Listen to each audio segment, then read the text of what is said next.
It was the kind of late-night shock that no one expected inside the walls of Clarence House. King Charles was forced to call security after Prince William uncovered something stunning in Camilla's glove box. Before we dive in, make sure to subscribe to the channel so you don't miss the stories the palace never wanted the public to hear. Tonight, we're unravelling a royal bombshell. How a single midnight discovery in Queen Camilla's car led to one of the most explosive confrontations the monarchy has faced in decades. From secret steel boxes to Diana's haunting words echoing back from the past, this story reveals how fragile the royal family's image really is when history refuses to stay buried. It began with a small break in routine. Just after midnight, a royal guard patrolling Clarence House noticed something odd about a dark-coloured SUV. It wasn't unusual for family vehicles to come and go, but the car carried a heavy sag in the rear, as if weighed down with more than the usual luggage. When protocol demanded that the vehicle be checked, the guard did what had been drilled into him countless times: look, report and secure. What he found was enough to turn the calm night into the beginning of a palace-shaking drama. In the trunk sat a steel box, heavy, sealed, bolted shut and completely out of place. This wasn't the sort of item one would expect in Camilla's personal car, much less something leaving the gates of Clarence House under cover of darkness. The guard's instincts told him this wasn't just a family trinket, and the weight of royal protocol bore down hard. This needed to be escalated, and quickly.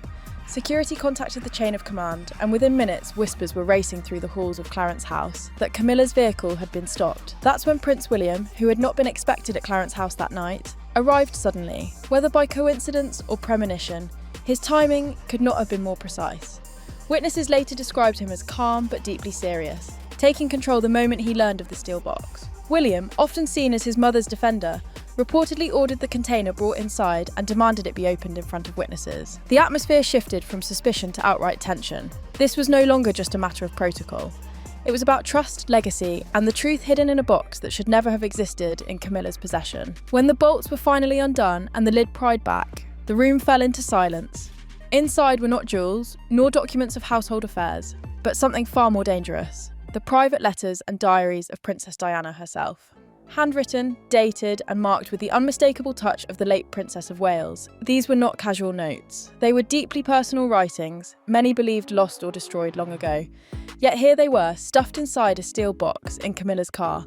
From the moment those pages were revealed, everything changed. For William, the discovery cut to the very core of his identity, stirring up memories of the mother he lost and the suspicions that had long shadowed her final years.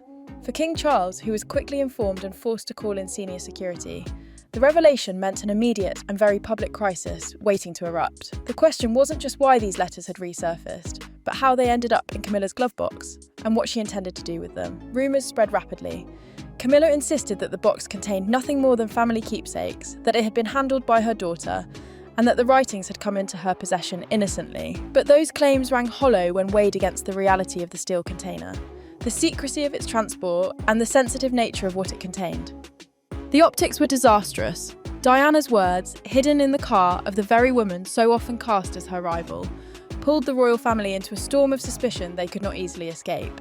As dawn approached, Clarence House was no longer at peace.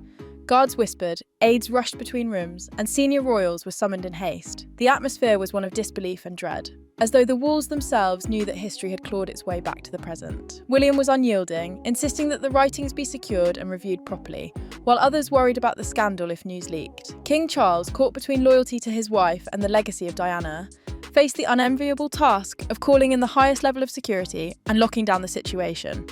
But locking down the situation was easier said than done.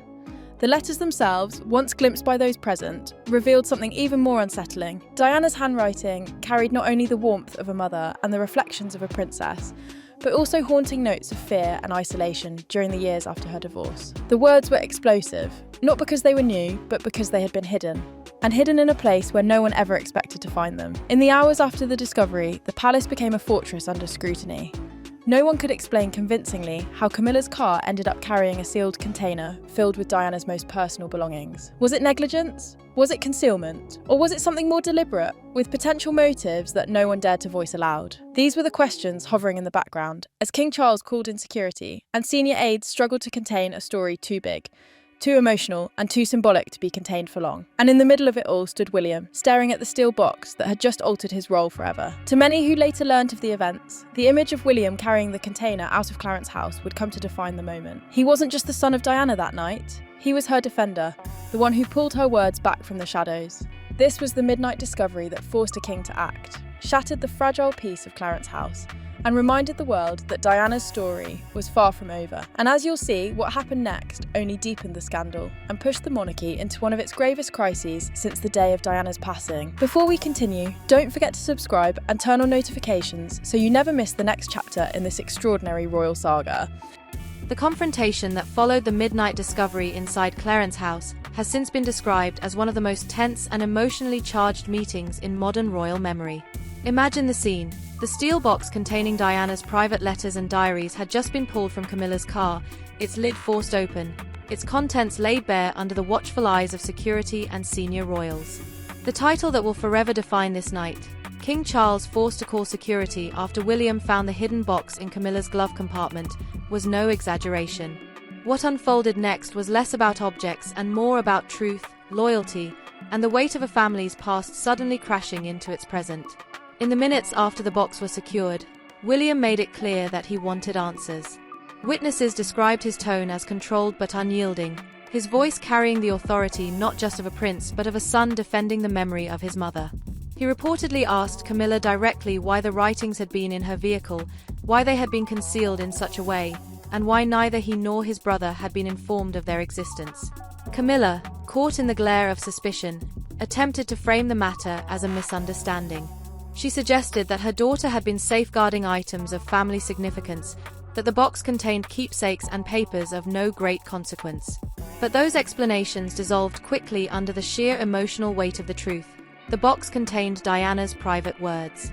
King Charles, drawn into the confrontation reluctantly but necessarily, stood in a position no monarch would envy. On one side, his son, visibly shaken yet resolute, demanding that Diana's writings be treated as sacred artifacts of her life and legacy. On the other, his wife, defending herself against accusations that, even if unspoken, carried with them the heavy implication of betrayal. Charles reportedly called for calm, urging everyone to focus on the facts rather than the fury rising in the room. Yet his calls for reason could not erase the storm brewing between William and Camilla. It was Princess Anne who added further weight to the confrontation. Known for her bluntness and her unshakable sense of duty, Anne is said to have insisted that the writings did not belong to any one person but to the nation's history. For her, the letters were more than personal keepsakes. They were fragments of a story that the public had the right to know, particularly given Diana's enduring place in the hearts of millions. Her words cut through the arguments like a blade, making it clear that this was not a matter that could be quietly tucked away without consequence. The room, thick with tension, became a stage for competing visions of what Diana's legacy meant. For William, the letters were a deeply personal connection to a mother he lost too soon, evidence of her inner world during some of the darkest days of her life. For Anne, they were artifacts of history that could not be hidden without doing a disservice to the people who had loved Diana so fiercely. For Camilla, they were something else entirely, a scandal waiting to explode, a situation that could jeopardize her already fragile public standing. And for Charles, they were a crisis threatening to undo years of careful image management, thrusting him back into the role of the man overshadowed by Diana's memory. Security had been called in to secure the box, but what they could not secure was the atmosphere of mistrust that now engulfed the family. Whispers spread quickly throughout Clarence House. Aides spoke in hushed tones, guards exchanged uneasy glances, and the sense of looming catastrophe settled over the palace like a storm cloud. It was no longer a matter of whether the public would find out, but when, and how much damage the fallout would cause once the story reached beyond the palace walls. At the heart of the confrontation, William's actions became the defining thread. His insistence that the box remain under strict guard, his refusal to let the matter be swept away with excuses, and his visible frustration at Camilla's explanations all cemented the image of a prince unwilling to compromise on his mother's memory. To those present, it was clear that he saw himself as the custodian of Diana's truth, unwilling to let it be buried or hidden any longer. Camilla, by contrast, appeared increasingly cornered. Her defense that the writings were being safeguarded by her daughter sounded feeble against the backdrop of suspicion. Why in her car? Why in a locked steel box? Why under the cover of night? Each question chipped away at her credibility, leaving her exposed in a way she had not been since the earliest days of her marriage to Charles. The optics were devastating. Diana's voice, once silenced, was now shouting again through her son, and Camilla had no convincing way to explain why those words had been stashed in her glove box. Charles's decision to summon security underscored just how serious the matter had become. It wasn't just about family anymore. It was about control, accountability, and the need to protect the monarchy from imploding under the weight of its own secrets. Yet even as the box was escorted under guard, the truth had already escaped. Too many people had seen its contents, too many had witnessed the confrontation, and too many understood the implications. The palace could lock the steel box away, but it could not lock away the questions now swirling around it. As dawn approached, the royal family found itself fractured by suspicion and disagreement. William and Charles and Camilla stood on opposing lines of a battle that was as much about perception as it was about reality. And in that fragile space, the seeds of scandal had already taken root. Soon, the story would leak. Soon, the tabloids would roar. And soon, Diana's voice would be heard again, not through speeches or appearances, but through the private words she had left behind. The confrontation was over, but the fallout was only beginning.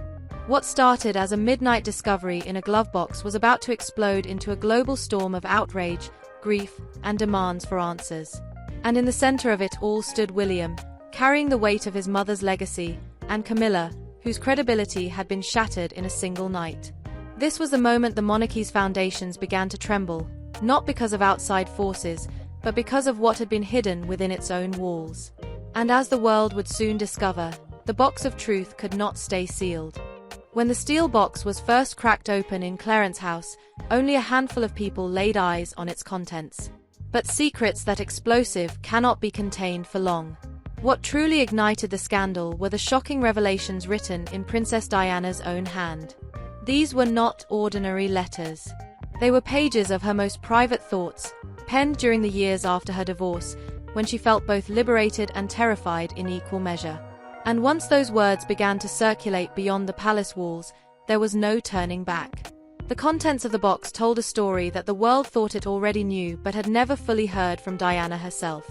In flowing, unmistakable handwriting, she described nights of loneliness in Kensington Palace, her hopes for her sons, and her fears for her safety.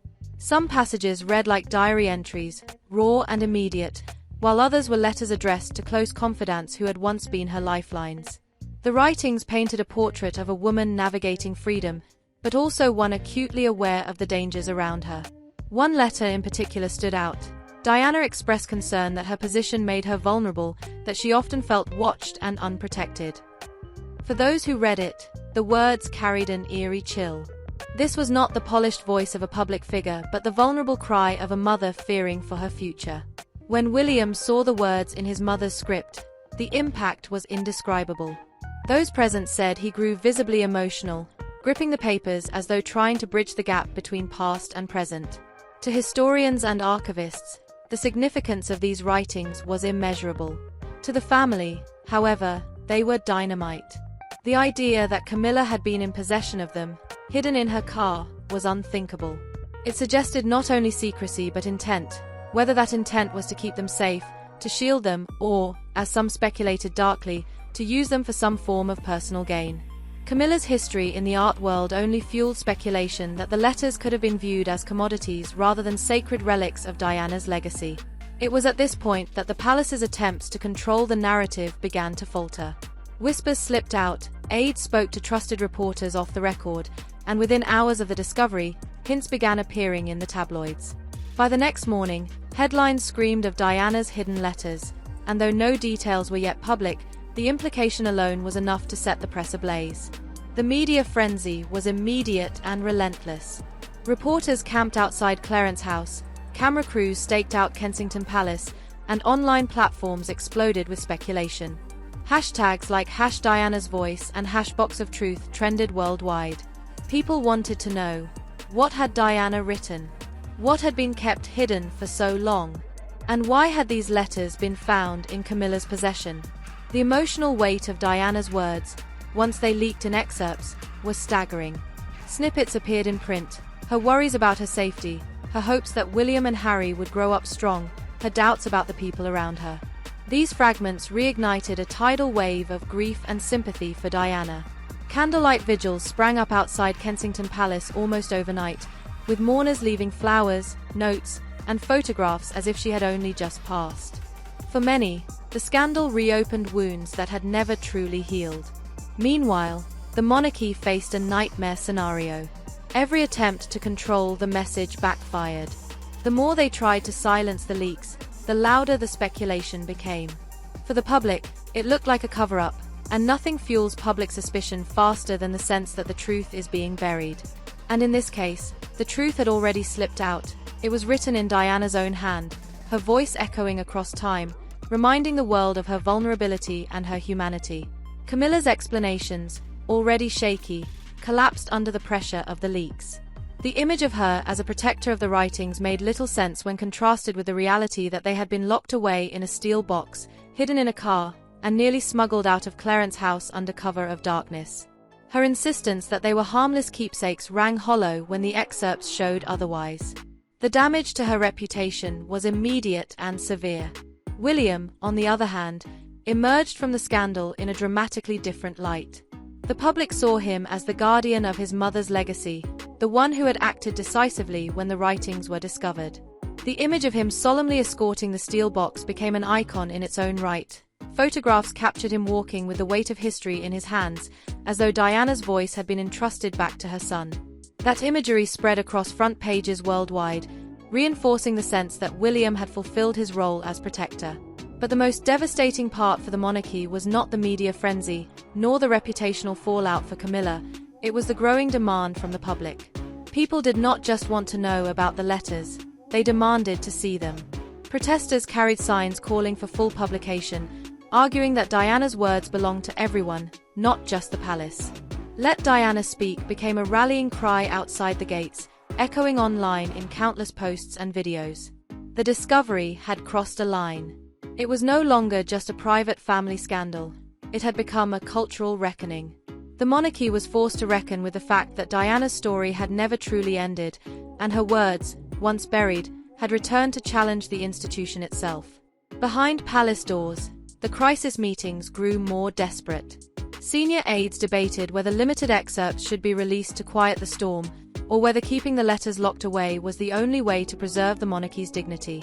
But every option carried risks, and every hour that passed saw public anger deepen. The longer the palace waited, the more the scandal spread, and the more the public filled in the silence with speculation. The shocking contents of the writings had done what no commentator, journalist, or biographer could achieve. They had made Diana's voice louder than ever before. Her words, written in private decades earlier, now threatened to destabilize the family that had once tried to move forward without her. And all of it traced back to that midnight discovery in Camilla's glove box, the steel container that refused to stay hidden. The world had read the whispers of Diana's heart, and nothing for the royal family would ever be the same again. By the time Diana's words reached the public in leaked fragments, the royal family was no longer facing a quiet scandal, it was facing a tidal wave of outrage unlike anything in recent memory. But it wasn't the security call or the steel box itself that electrified the world. It was what the box contained. Diana's unfiltered voice, rising from the past to pierce the present. The effect was seismic, both inside the palace and across the globe. Outside Kensington Palace, something extraordinary began to happen. Crowds gathered almost instantly after the first leaks, carrying flowers, candles, and handwritten notes. Within hours, the scene resembled the mourning period after Diana's death. Thousands of people standing silently in vigil, singing softly, or laying tributes along the gates. The air was thick with grief and defiance. For many, Diana had never stopped being the people's princess, and her private writings felt like a final testament, a connection that the world had been denied for decades. Social media turned the scandal into a global phenomenon. Hashtags like #Diana'sVoice, #BoxOfTruth, and #LetDianaSpeak trended for days on end. TikTok videos analyzing the leaked lines garnered millions of views. Instagram flooded with collages of Diana's photos paired with her handwritten words. Twitter filled with threads dissecting what the revelations meant for the monarchy's future. The internet made Diana's letters feel immediate and alive, spreading her story to a new generation that had not even been born when she walked among them. Meanwhile, the tabloids and broadcasters feasted on the scandal. Front pages ran images of William escorting the steel box under heavy guard, the weight of history in his hands. Side by side, they printed unflattering shots of Camilla, fueling the narrative of a queen consort caught red-handed with secrets she should never have possessed. The contrast was stark.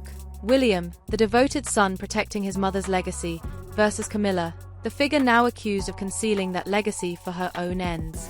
Inside Clarence House, the atmosphere was toxic. King Charles faced a barrage of crisis meetings, each one more fraught than the last. Advisors urged him to act quickly, to issue statements, to show leadership. But any move risked alienating one side or another. Defend Camilla too strongly, and he appeared complicit in the concealment. Distance himself from her, and he risked shattering his marriage in public view. The palace was paralyzed, and the longer the silence continued, the angrier the public became. The fury was not limited to Britain. Across Europe, Asia, and the Americas, international news outlets carried the story on their nightly broadcasts. Diana's face appeared on screens in every language, her words translated into headlines that resonated with universal themes of fear, hope, and vulnerability. Candlelight vigils appeared not only at Kensington Palace but also in cities around the world. Paris, New York, Sydney, and Toronto all witnessed gatherings of Diana's admirers demanding that her writings be published in full. The monarchy's image took a devastating hit. Polls, conducted almost overnight, showed Camilla's approval ratings collapsing, while William soared. To the public, William had acted with honor, integrity, and filial devotion. Camilla, by contrast, was portrayed as secretive and untrustworthy. The steel box became a symbol, the vessel of truth hidden away by one queen consort but reclaimed by the son of the woman it belonged to. The backlash grew so intense that protest groups formed, gathering outside Buckingham Palace and Clarence House with chants of "Release the letters," and "Diana belongs to the people." Placards with Diana's smiling face, juxtaposed with Camilla's, turned the demonstrations into a potent visual assault on the palace's reputation. Night after night, the crowd swelled. Police were deployed to manage the vigils, but even their presence could not dampen the outpouring of grief and outrage. What made the scandal so uniquely destructive was its emotional pull. This was not about abstract policies or obscure history. This was about Diana, the woman who had captured the world's heart, whose tragic death still haunted millions, whose image remained frozen in time as a symbol of compassion and resilience. The letters gave her back her voice, and in doing so, they reawakened a collective sense of loss that had never truly healed. And through it all, William became the focal point. Every photograph of him clutching the steel box was splashed across front pages, every clip of him leaving Clarence House replayed endlessly. Commentators described him as carrying not just the weight of a container but the weight of his mother's legacy. In him, people saw a son defending Diana's honor, doing what no one else in the family seemed willing to do. The imagery was powerful, iconic, and devastatingly effective. Camilla, by contrast, found herself increasingly isolated. Even her defenders struggled to explain how Diana's private writings had ended up in her glove box. Her claims of innocence were drowned out by the roar of public anger.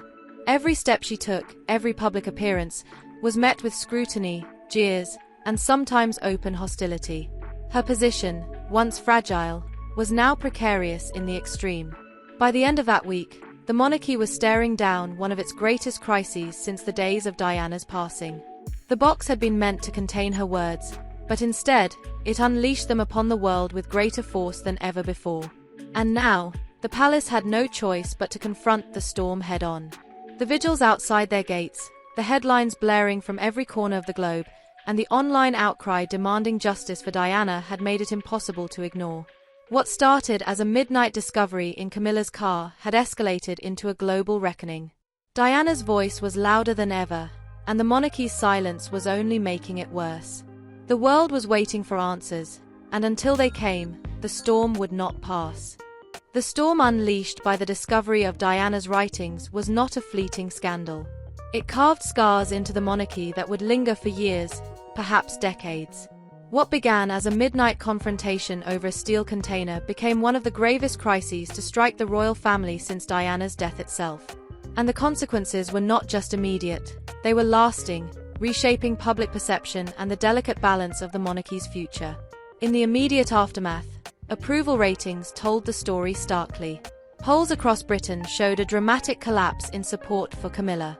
Her legitimacy, always fragile, now seemed irreparably damaged. Critics who had long opposed her position as queen consort found themselves vindicated, while once neutral observers began to question her judgment, her role, and even her right to stand beside the king. Every appearance she made was colored by suspicion. The whispers in the crowd, the glares from onlookers, the sharp words from protesters holding signs, everywhere she went, the weight of the steel box followed. William, by contrast, soared in public esteem. His solemn handling of the letters, his insistence on securing them, and his unflinching stance during the confrontation cast him as the guardian of Diana's legacy. The image of him carrying the box was reproduced endlessly in newspapers, documentaries, and even murals painted by devoted admirers. It became symbolic, William, the son, carrying his mother's truth with dignity and resolve. In a family often accused of coldness, he embodied warmth and loyalty, qualities the public craved. But the scandal's reach went beyond reputations. Globally, the fallout was immense. Across the Commonwealth, newspapers ran editorials questioning the stability of the monarchy. In cities around the world, candlelight vigils continued for weeks, showing that Diana's influence had never truly waned. International media coverage framed William as a symbol of generational change, while Camilla was cast in the harshest possible light. It was a battle of images, and the court of public opinion had already delivered its verdict. The palace, desperate to contain the damage, faced impossible choices. Some advisors argued for transparency, release the writings in full, let the public see Diana's words unfiltered, and thereby diffuse the leaks and rumors. Others warned that doing so would only deepen the wound, fueling endless dissection of every line Diana wrote. In the end, the indecision only worsened the situation. Each day without answers fed speculation. Each week of silence made the family appear more secretive and divided. The longer-term consequences began to crystallize. Public trust in Camilla never recovered. For many, the scandal confirmed suspicions that had lingered since Diana's time, that Camilla would forever stand in contrast to the beloved princess, a comparison she could never hope to escape. Even years later, the phrase "the box of truth" remained shorthand for that night's discovery, a symbol of the moment Diana's voice returned to haunt her successor. For William, the events became a turning point. He was no longer just the heir apparent. In the eyes of millions, he was the protector of his mother's memory, the figure who had stood up when silence would have been easier. His popularity reached new heights, solidifying his role not only as future king but also as a moral leader within the family. His willingness to confront Camilla and insist on safeguarding Diana's writings marked him as different, more connected to the people, more in tune with their emotions. The global impact was profound as well. Across continents, Diana's story was retold through the lens of the scandal. Documentaries, books, and endless articles revisited her life, her struggles, and her legacy. Younger generations who had not lived through her era discovered her anew, inspired by her compassion and captivated by the mystery of her private words. The steel box, once hidden in Camilla's glove compartment, had reignited Diana's presence in the world. And then there were the rumors. The steel box contained dozens of letters and diaries, but whispers suggested it was not the only one. Had Diana left behind more writings, hidden elsewhere? Were there other caches waiting to be discovered? The speculation never ceased, and with every rumor came another wave of intrigue, another reminder that Diana's story still held secrets. Inside the palace, relationships were permanently altered. William's confrontation with Camilla left a wound that never truly healed. Trust had been shattered, and though public smiles would eventually return, the private reality was far colder. King Charles, forced to navigate between son and wife, found himself weakened, his authority undermined by the perception that he had been blindsided. Princess Anne's blunt insistence that the writings belonged to history, not to individuals, left its own mark, painting her as a truth-teller within a family struggling to maintain unity. But perhaps the most lasting consequence was the way the public viewed the monarchy itself. For years, the family had tried to move beyond Diana's shadow to present a new face to the world. But the scandal dragged them back, reminding everyone that Diana's presence was eternal. Her words, her fears, her love for her children, all of it had outlived her. And all of it had returned in a steel box that refused to stay hidden. The image remains burned into memory. William, head bowed, carrying the box through Clarence House, while cameras flashed and the world looked on. That moment became iconic, a living symbol of a son carrying not just metal and paper but the enduring legacy of his mother. It contrasted sharply with the image of Camilla, caught in the storm of suspicion, her reputation unraveling. One figure rose, the other fell, and the monarchy itself staggered under the weight of it all. Years later, people still speak of the Box of Truth as one of the great turning points in royal history. Not because of what was written in those pages alone, but because of what the discovery represented: the persistence of Diana's voice, the fragility of the monarchy, and the power of legacy to defy even the passage of time. King Charles's forced call to security, William's unyielding stand, Camilla's unraveling defense, these were not just moments in a scandal. They were chapters in a story that proved once and for all that Diana's light had never dimmed. And with every candle lit at every vigil, with every whisper of her words passed around the world, her presence only grew stronger. The monarchy survived the scandal, but it was never the same. For William, the path to the throne became clearer, defined by his devotion to his mother's memory. For Camilla, the shadow of the glove box never truly lifted.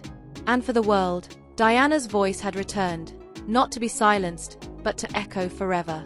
When we step back and reflect on the shocking chain of events that began with that midnight discovery, it becomes clear why this moment has already been described as one of the defining crises of King Charles's reign. What began as a seemingly routine check of a vehicle spiraled into an unfolding storm that has captivated not just Britain, but the entire world.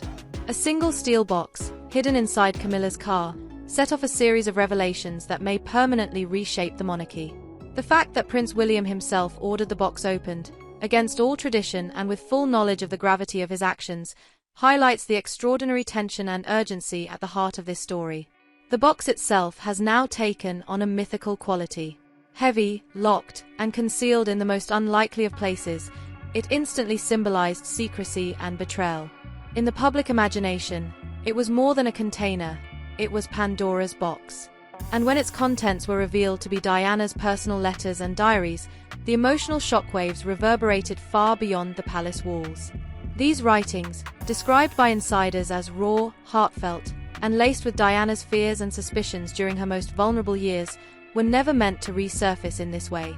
They represented the unfiltered voice of a woman who was silenced far too soon, a woman whose legacy still casts a long shadow over the institution she left behind. For William, the discovery was not merely a matter of property, it was deeply personal. In that moment, he was not just the heir to the throne but a son, confronted with the words of his late mother tucked away in a box that should never have been in Camilla's possession. His decision to intervene immediately, to stand over the box as it was opened, and to ensure security was called, all painted him as the guardian of Diana's truth. The public seized on that imagery, and it is no wonder why. Photographs of William solemnly escorting the steel box into the palace became instantly iconic, contrasting his quiet strength with Camilla's increasingly tarnished image. The scandal also underscored the fragile dynamics within the royal family. Reports of the tense meeting between Charles, William, and Camilla only added to the atmosphere of distrust and division. Anne's insistence that the letters belonged not to Camilla's household but to the nation spoke to a broader truth, that Diana's voice cannot be hidden away or commodified. Camilla's claim that the box was being safeguarded by her daughter as mere family keepsakes did little to quiet suspicion. Instead, it only fueled theories that the materials might have been destined for private sale, exhibition, or other undisclosed uses. The optics could not have been worse, the stepmother accused of keeping the mother's voice locked in her glove box. Then came the inevitable, the leak. Within days, the story was out. Headlines blared about Diana's hidden letters while social media erupted in a frenzy of speculation and outrage.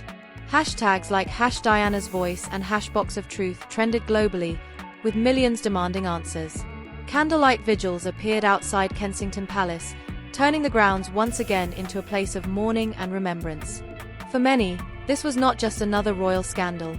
It was a reopening of wounds that had never fully healed since 1997. The memory of Diana is sacred to countless people across generations, and the notion that her private thoughts were locked away and concealed in Camilla's car struck an almost unbearable chord. The public's response was swift and furious. While Camilla's reputation, already complicated, took a historic blow, William's approval soared. His stance as protector of his mother's legacy resonated deeply with people who had long felt that Diana's voice was never fully heard. Charles, meanwhile, found himself in an impossible position. Calling security may have been necessary, but it also confirmed to the world that he had been caught off guard by his own household. The narrative was not one of a united royal family, but of fracture, mistrust, and secrets spilling out in the worst possible way.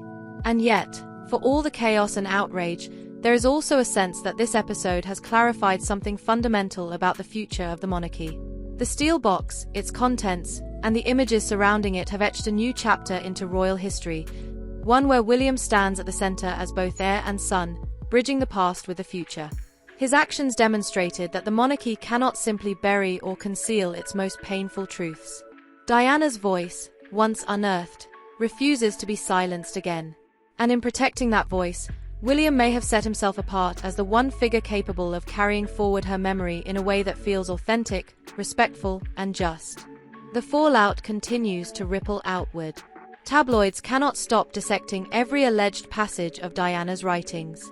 Biographers and historians are debating what this new material will mean for our understanding of her life and her struggles.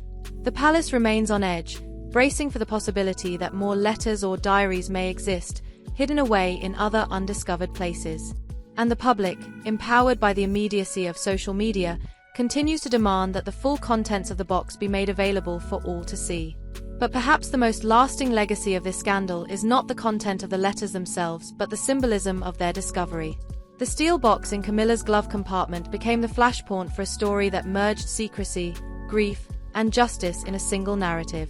It forced Charles to act decisively, it pushed William into a role of defender, and it reignited global fascination with Diana's enduring presence. Long after the details fade, the image of William standing beside that box will endure, carrying not just the physical weight of steel and paper, but the emotional weight of a son carrying his mother's voice back into the light. So, as we conclude this story, the question lingers: what comes next? Will the monarchy be able to recover from the trust it has lost? Will Camilla ever escape the shadow of suspicion cast by this scandal? And most importantly, will Diana's words, her truth, finally be shared with the world in full? These questions will continue to dominate the conversation for years to come. What is undeniable, however, is that this single moment, when William found that steel box in Camilla's glove box, forcing King Charles to call security, has already cemented itself as one of the most unforgettable turning points in royal history. And if history has taught us anything, it is this: the truth, once discovered, can never again be locked away.